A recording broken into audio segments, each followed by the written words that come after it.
abin izuwa tashar Hausa Room 24 TV. Da na subscribe da kuma alamar ƙararrawa domin samun labarai da suka shafi nan gida Najeriya, Afirka da ma duniya baki ɗaya.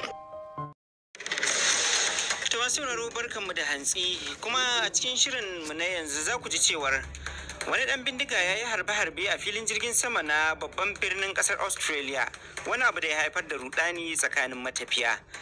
Rasha da Ukraine sun bayyana cewa an kara harba makamai a kusa da tashar sarrafa nukiliya ta Zaporizhzhia, inda dukkanin su suke zargin juna. A Najeriya kuwa shugaban hukumar matasa masu yi wa ƙasa hidima ya buƙaci jihohi da su ɗauki alhakin gyara sansanonin horas da matasan a jihohinsu. Wasu wurare babu wadin mai kyau ingantacce ko kuma dai gaci nan dai, saboda haka ina kira ga sauran gwamnoninmu su yi iya wadda za su yi cin cewa dai a tilis ka nuna naka kokari. Magana na Allah kenan. Muna kuma tafe muku da shirin mu tattauna.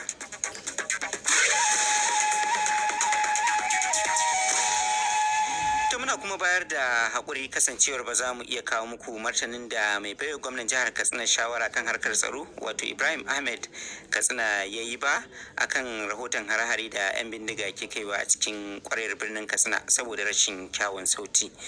Yanzu kuwa bari mu fara shirin da karanto muku labaran duniya. Sunana Haruna Ibrahim Kakangi.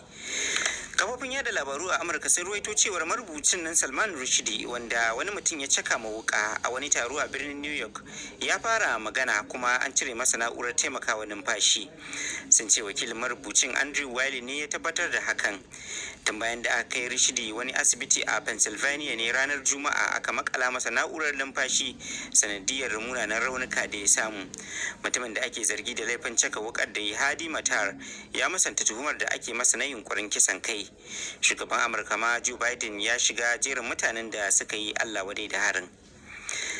Rasha da Ukraine sun bayyana cewa an ƙara harba makamai a kusa da tashar sarrafa nukiliya ta Zaporizhzhia, inda aka ce an harba makaman ne da nufin kai hari a garin Enerhodar mai makwabtaka da tashar, wanda ke hannun dakarun Rasha. Kamar yadda suka saba, kasashen biyu sun ɗora wa juna laifin harin. Wani injiniya ɗan ƙasar Ukraine da ke aiki a tashar ya ce ya ga sojojin Rasha na harba makamai a tashar a baya-bayan nan. He's witnessed the Russian military carry out shelling of parts of the Wakilar BBC ta ce ya shaida yadda dakarun Rasha suka kai hari kan wani bangare na cibiyar daga cikin harabarta.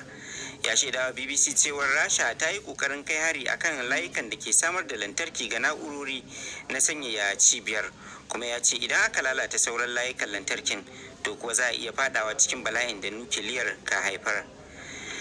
Gwamnatin Mexico ta tura ɗaruruwan dakarun ƙasar zuwa jihar Baja California da ke arewa maso yammacin ƙasar bayan da aka kwana ana tashin-tashina, wanda hukumomi suka ɗora laifin tayar da ita akan wasu 'yan ƙungiyar masu safarar miyagun ƙwayoyi. Across the state of Baja California, nearly 30 vehicles were set ablaze. Wakilar BBC ta ce a fadin jihar Baja California kusan motoci 30 ne aka kone a garuruwa 5 na jihar, kuma aka yi amfani da su wajen toshe manyan hanyoyi.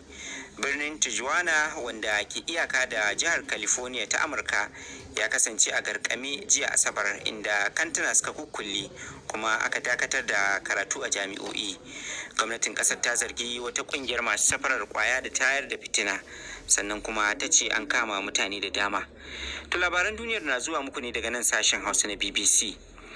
Wani dan bindiga ya yi harbe-harbe a cikin filin jirgin sama na Canberra, babban birnin Australia, wani abu da ya sanya ficewar daukacin mutane da ke cikin filin jirgin inda abin ya faru. 'Yan sanda dai sun ce sun kama wani mutum tare da kwace bindigar da yake dauke da ita. Sun ce bidiyon da kyamarar tsaro ta CCTV ta nuna cewar mutumin shi kadai ne ya aiwatar da harbe-harben, kuma an riga an shawo kan lamarin. Babu rahoton samun wani da ya jikkata sanadiyar lamarin, sai dai an dakatar da tashin wasu jirage a sanadiyar abin da ya faru, kuma an shawarci matafiya da kada su je filin jirgin. Kafar yada labarun gwamnati a Sudan ta ce akalla mutum 52 ne ambaliyar ruwa ta halaka tun bayan saukar damina a kasar a bana. Hukumar tsaron al'umma ta kasar ta bayyana cewar kadarori kuwa sama da 8,000 ne suka salwanta, waɗanda suka hada da gidaje da shaguna da kuma gine-ginen gwamnati, waɗanda ko dai suka lalace gaba ɗaya ko kuma ambaliyar ruwa ta illata. Hukumar ta ce yankunan da lamarin ya fi shafa su ne jihohin yankin arewaci da kudancin Kordofan, sai kuma na kudancin Darfur. To labaran duniyar kenan daga nan sashen Hausa na BBC.